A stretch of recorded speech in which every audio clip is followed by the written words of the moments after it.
Hello once again, ladies and gentlemen. This is Joe Hindi from AndroidAuthority.com, and today we'll be taking a look at Wipeout. It's available in the Google Play Store for $1.99. The game is pretty easy to navigate. The top row is your game modes. Below that is a way to access tutorial mode where you can learn how to play the game.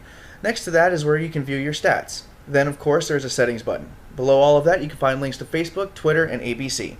Once you're ready to play, you select Season Mode. If you're unfamiliar with Wipeout, it's a popular TV show on ABC where people navigate obstacle courses for prize money. This game is no different. You'll select a character with an ability to duck, dip, dodge, and dive through obstacles. Each character has a different speed, agility, and stability score which determines how well they do in certain areas. Once you select your character, you can select a helmet that grants special powers. Some have the ability to jump higher, slow down time to get through particularly difficult obstacles, or even glide gracefully back to the ground. Unlocking a helmet means it's yours forever, but you can only use them for one round of action. Once you've selected everything, it's time to play. If you've watched Wipeout on TV, then you know how this works. You use screen taps and drags with your left hand to control character movement. You use screen taps and drags with your right hand to jump, duck, and dive. In each round of play, you must navigate the obstacle course in the target time specified in the top left. If you don't, you are knocked out of the competition, and you must start over from the beginning. Wipeout includes most of the obstacles found in the TV show, including the famous big balls, which are featured in nearly every competition. If an obstacle knocks you off the path, you'll restart from your last checkpoint so you can try again.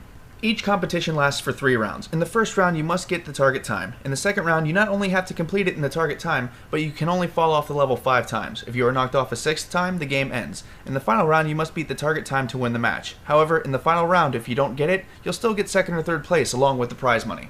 As you progress, the levels will get harder and the target times will get shorter. The prize money also increases. Watching your character get mauled repeatedly by difficult obstacles is both funny and rage-inducing. The game itself is pretty fun to play. When it's added up, we gave gameplay 4 out of 5 stars. The graphics in Wipeout are everything they need to be. It's not state-of-the-art or anything like that, but it's clear enough to understand what's going on. The colors in each round matches the theme of the level overall, and everything feels like it's in the right place. Character and level design are also adequate, if not a little above that. There are a few customizations to make characters look different, but it's not enough to detract from the point of the game. The levels are designed based on the obstacles from the TV show, so fans of the series are familiar with how they all work.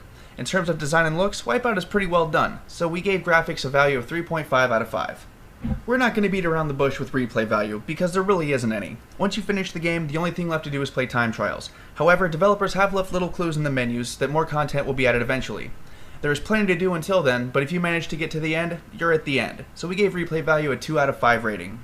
Overall, Wipeout is a pretty fun game. While the obstacles are mostly the same concepts, they're executed in different ways in each level to keep them fresh. The characters don't mean much to the game outside of their attributes, so that makes it easier to laugh at them when they're concussed repeatedly by swinging bars or spring-loaded platforms.